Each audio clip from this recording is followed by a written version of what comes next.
world stage has been open to all. At one point you're going about the droll monotony that is your life, and next spirited away to lands of fame, fortune, and historical reverence. But how is such a phenom even possible? And do we truly live in the golden age of cosmic position, or are we in the gilded era of rotting splendor, too blind to see what's right in front of us? Who am I, you ask? Whoa there, sport. Cool those jets. I'm just another hopeful fool, same as the rest, hoping to one day make it big in showbiz, baby.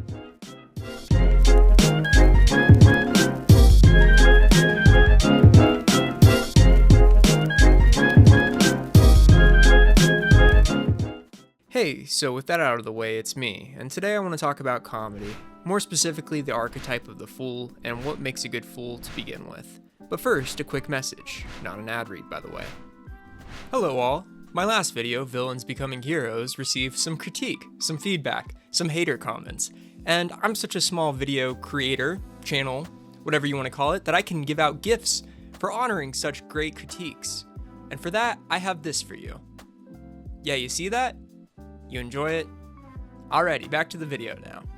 Now, for an actual ad read. Have you ever wanted to talk to industry leaders, learn the ins and outs of various workplaces and the kind of people that make them tick?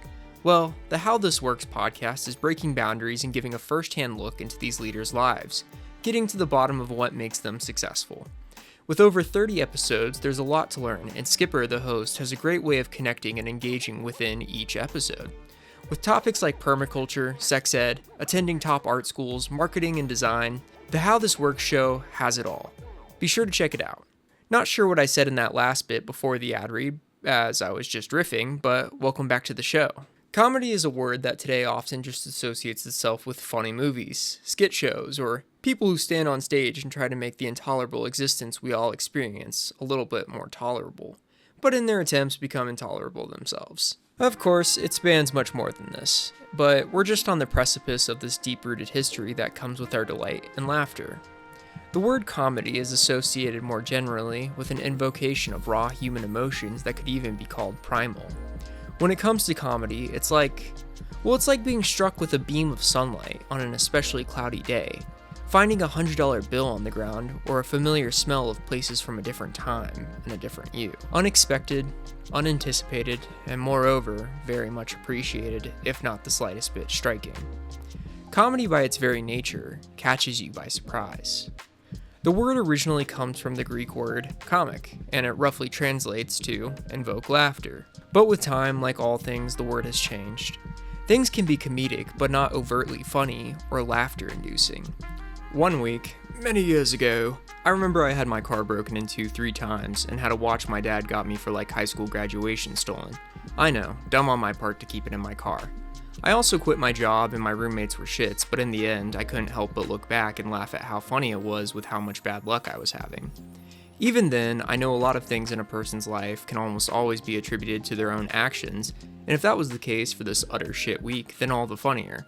As cruel as it sounds, one person's surface level suffering can be funny, and if you can't change what's already happened to you, then might as well join in on the laugh. You ever hear of slapstick? A fool continuing to make foolish decisions. For what? The world? The cruel God that made us? The indifferent universe that maybe we can somehow, I don't know, make different? Moving past my own foolish behavior, let's discuss fools further. In ye olde Camelot, or the Middle Ages, there used to be jesters, and arguably there still is. But these funny little guys would become avatars of the comedic forces at play, a personification of all that brings laughter, often being multi-talented individuals who could sing, act, or some other various skill, but the most important role is that the jesters must be entertaining. Entertaining to their respective royal figure and all their friends they wish to entertain. These folios would do it all, and then some, often acting as a critique to the political climate and a connection between the royal lineage and the people they ruled. The fool is an archetype if you haven't heard, but I got critique for giving you the benefit of the doubt that you may not know everything, so we'll just be taking a leap of faith right here that you know what an archetype is. The fool is an archetype that we see has grown to a position of greater importance, or I guess we could just call it relevance, often acting as chaotic forces in a narrative and playing a role of satire. A way of communicating themes to an audience in more simple, and more importantly, entertaining terms. To be a proper fool, despite the role they play being something to jest at, a fool must be the smartest in the room. In order to properly make satire of anything, you have to understand the full scope. You have to take the perspective of everyone in the room and cater a performance, so to speak, to match and find common ground of possibly countless people. Most people can't even do this with a group of 3, themselves included, so despite the archetype being called the fool, they are no idiot when it comes to analyzing any situation. This is where the paradox of the fool begins to make its appearance. The fool, being aware of all facts, can often be the one putting on a brave face while facing the crushing grips of reality.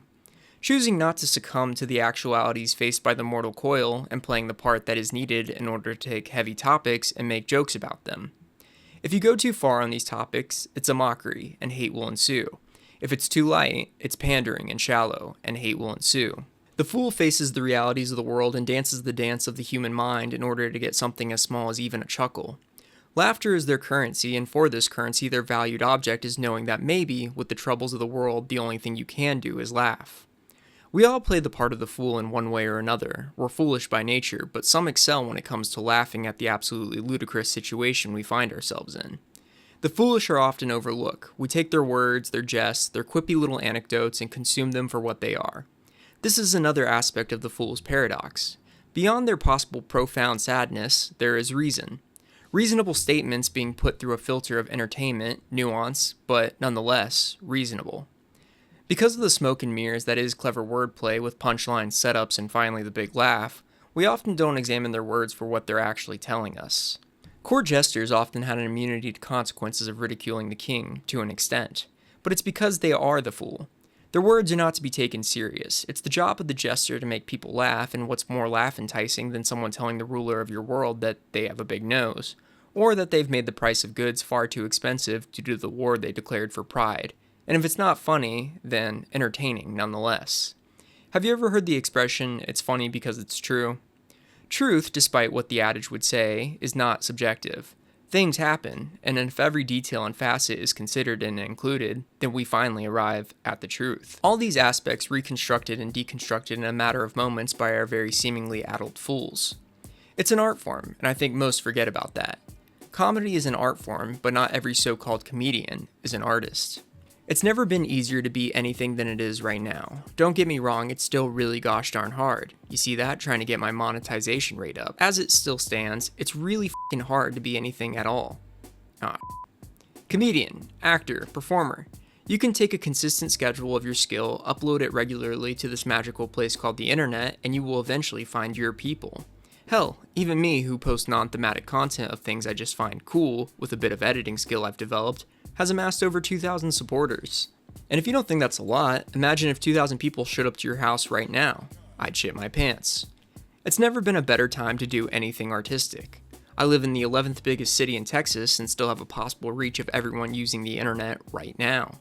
There's no longer a need to confine yourself to LA or New York in hopes of making it big. This is awesome, but as a result, the markets for these respective art forms has become saturated. To be called oversaturated would be a pessimistic view, but just simply saturated nonetheless. This video is about comedy, and fools in particular. One fool who I think is playing the part of the enlightened idiot is Shane Gillis. Shane Gillis has had a monumental rise in his career within the last year that can only be described as insano. I won't give you the full rundown of Shane's history because I'm sure you've heard of him at this point, but he was once hired to be a part of SNL's regular cast, only to be fired for something said previously on his successful podcast co-hosted with Matt McCusker. Only then to be invited on to host SNL for his success, saying the exact same things that got him fired as an up-and-coming comedian. He's a supernova right now, and as I'd like to say, he became so good, he couldn't be ignored. But let's take a deeper look at Shane's comedy, one special in particular, and a few occasions. In Shane's 2023 special, Beautiful Dogs, his opening joke is about how when he goes abroad, it's the best feeling in the world to tell other countries how America is number one, to which other countries, in his perspective, make remarks about the mass shootings in America. Shane makes remarks, though, in a comedic light that at least they're not gay. But in all reality, there's really no good comeback to that because it's a pretty serious problem, and America's the only ones doing it. He even goes on to make statements that America isn't doing anything about it, and so the shootings will continue.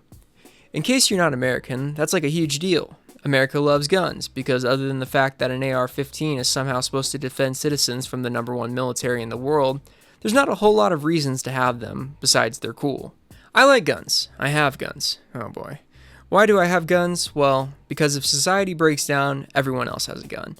I suppose I'll need one so my resources aren't taken when our shaky government possibly collapses.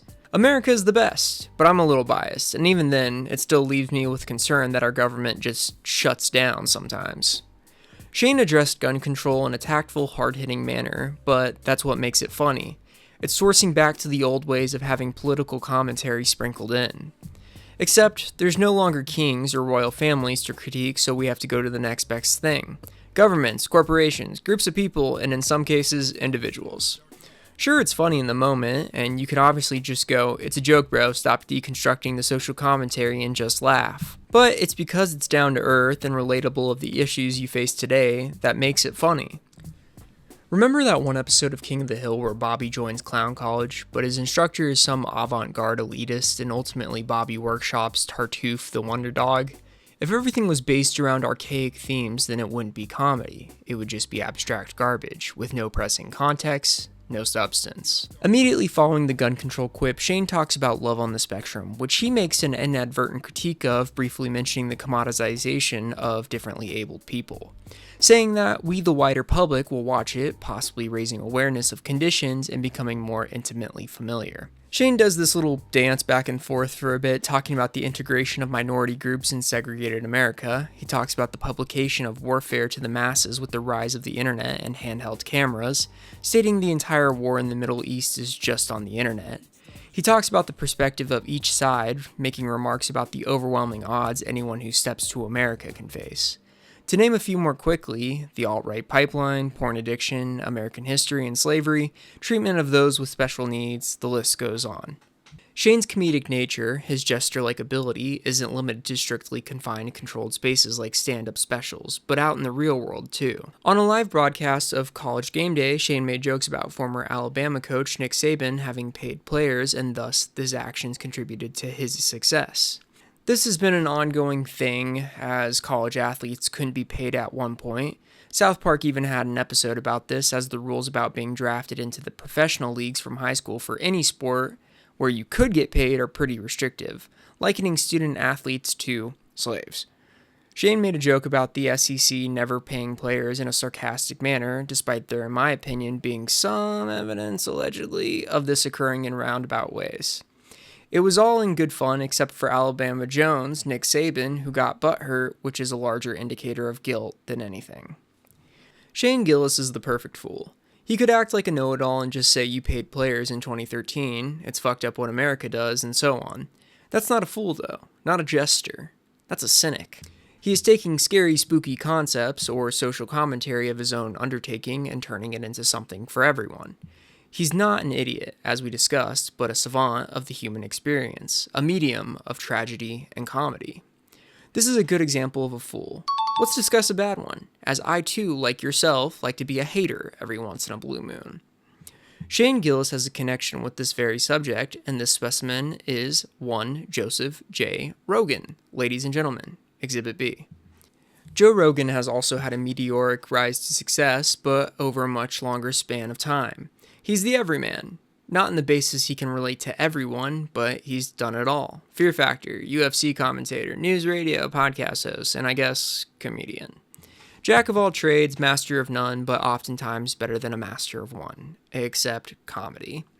Joe Rogan, in my personal pissant opinion, has had major success with his podcast because of his ability to network and bring on truly unique interview subjects, where he allows them, at least in the early days, to fill the space primarily with their life story. He had or has a great ability to know when to shut up and let people talk and what questions to ask that the audience is probably thinking themselves. He's always had his toe in the pool of foolery, but to me, in this facet of life, he's a stool humper, both figuratively and, well, literally. Joe to me is the kind of guy who thinks poop jokes and moaning on stage is equal to a well-crafted, articulate meta-commentary on the societal atmosphere. Newsflash, it's not. Well, sometimes it's not. Most times it's not. I don't know, I could go for a good poop joke.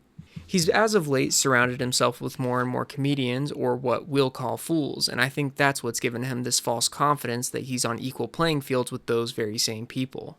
In a lot of ways, I think people are using Joe for his success and vast platform for their own career boost. Everyone's a yes man, and instead of telling him to his face he's not an intentionally funny person, we've wound up here. So we're going to be taking a look at his latest special, Burn the Boats, one that took like 5 years to make somehow. The set opens with Joe talking about living in Texas, something he's done for about the last 4 years. He claims Texas as his home state, but I'm sure he also did the same for New York and California when they were focal points of mainstream media. As a native Texan myself, I don't like this, but that's personal bias. Plus, there's more to Texas than the San Antonio-Austin area. To say you've seen Texas, you need to go to these cities or have had an intimate relationship with them. El Paso, Amarillo, Dallas, Austin, San Antonio, Waco, Houston, Corpus Christi, Brownsville, and Laredo. Saying you love Texas from Austin alone is saying like you love California because you've only lived in the Bay Area. I digress. He opens up about Texas weed being some crazy shit, and it makes you reminisce on the fact that you're on stolen native land. This could have worked well if he went more into it. He connects this to Buc-ee's, which aren't Texas exclusive anymore. In case you don't know, they're big-ass gas stations. Rule number 1 of Texas is respect the beaver. It's still not much. I like his bit about aliens and fishing, where he says if aliens are real, why don't they just land on the White House front lawn, and talks about how you don't check in with the president of the lake when you go fishing. He then talks about his time on Fear Factor and why it was canceled, and in short, they made contestants drink donkey ejaculate.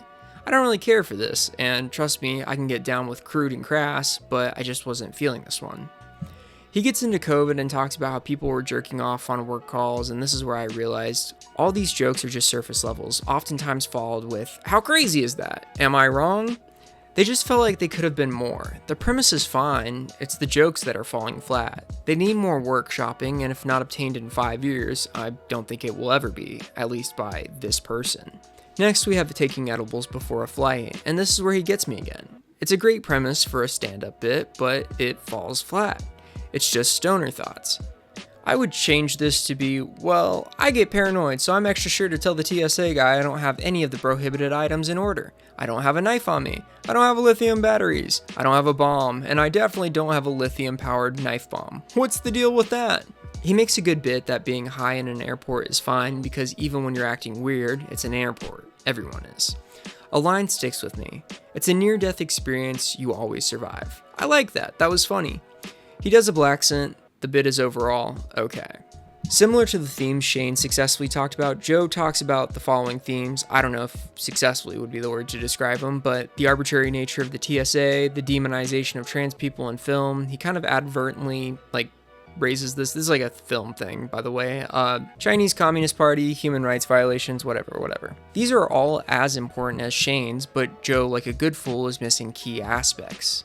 Joe's entire set is thrown off in the midst of good jokes by his refusal to see the larger picture at play.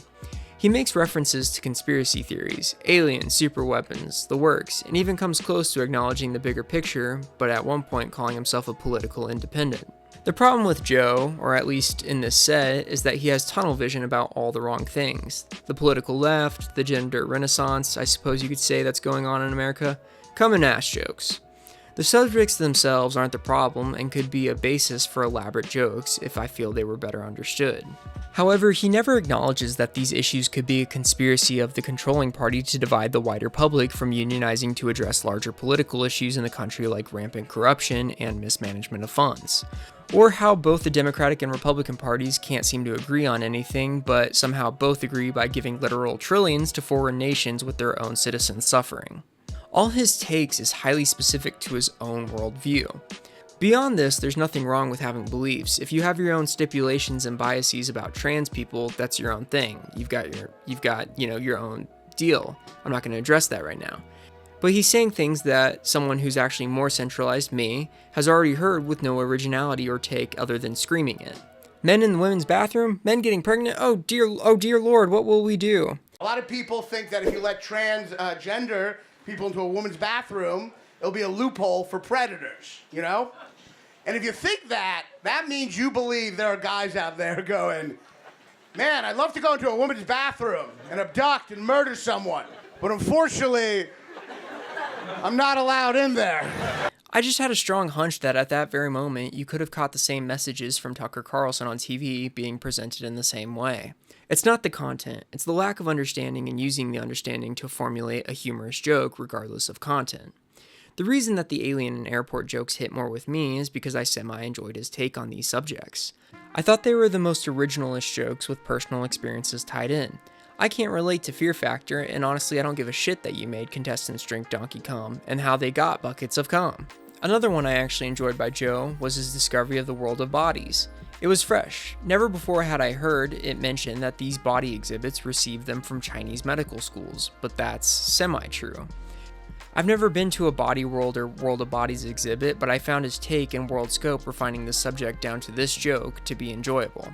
Other than his jokes, I found his delivery to be grating. He yells a lot, and that's fine, but by a lot I mean through the whole thing. The delivery is important, but if your joke or anecdote can't carry itself on its own merit, work is needed. The audience is awake and interested. They've come to see you. You don't need to scream to keep them interested. It just felt amateurish. The archetype of the fool is not an easy role to play. It takes skill and even a little bit of raw natural talent. To be a fool, you have to be the most worldly, the most well-traveled, and the most informed, but you can't let everyone know it either. You have to be a connector of concept and consciousness. If I were to put it into an analogy, it's as if a figure skater goes onto a frozen lake and the ice is as thin as glass, and the entire time they're juggling hammers.